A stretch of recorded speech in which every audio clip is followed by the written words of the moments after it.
Hello，大家好啊！歡迎收睇一家人興趣班啊！我係芬妮啊。今次呢，我會喺一家人興趣班裏邊呢，教大家整一盤簡單嘅台花嘅。咁今次呢，我就用咗棉花啦、玫瑰花啦同埋肉桂條嘅。而玫瑰花方面呢，我就用咗保鮮嘅玫瑰花呢嚟到去製作呢一盤台花嘅。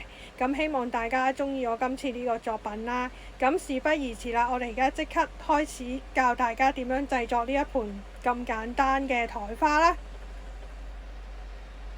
好啦，首先呢，我就會用粉紅色嘅玫瑰花啦，斜斜咁放喺個花樽上面嘅。之後粉紅色嘅玫瑰花嘅旁邊呢，我就會用藍色嘅玫瑰花一樣啦，就係放喺佢嘅旁邊啦。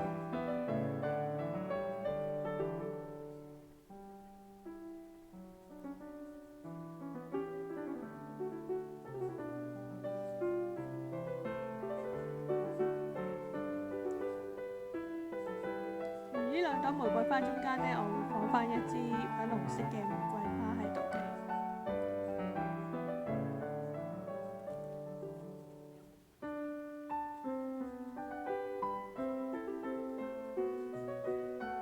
咁粉紅色嘅玫瑰花嘅兩旁呢，我就會放返兩支棉花喺度啦，分別係左邊同埋右邊嘅。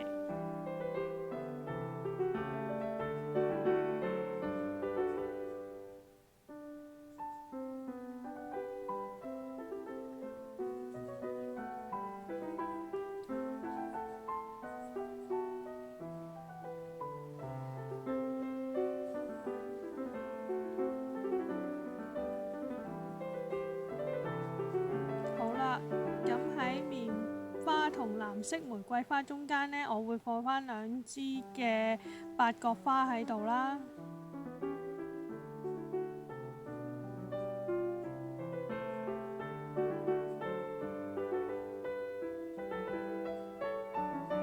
而另外嗰邊嘅玫瑰花嗰度呢，我亦都係放返兩支嘅八角花喺度嘅。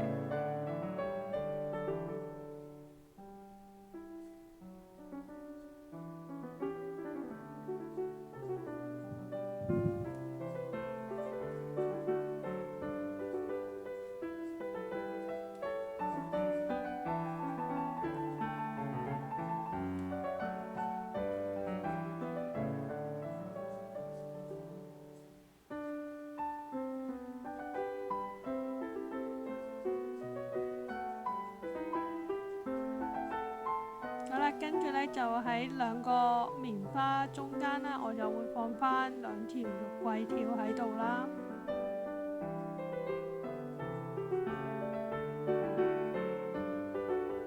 肉桂條嘅側邊呢，我會放返個蝴蝶結啦，另外嗰邊都係一樣啦。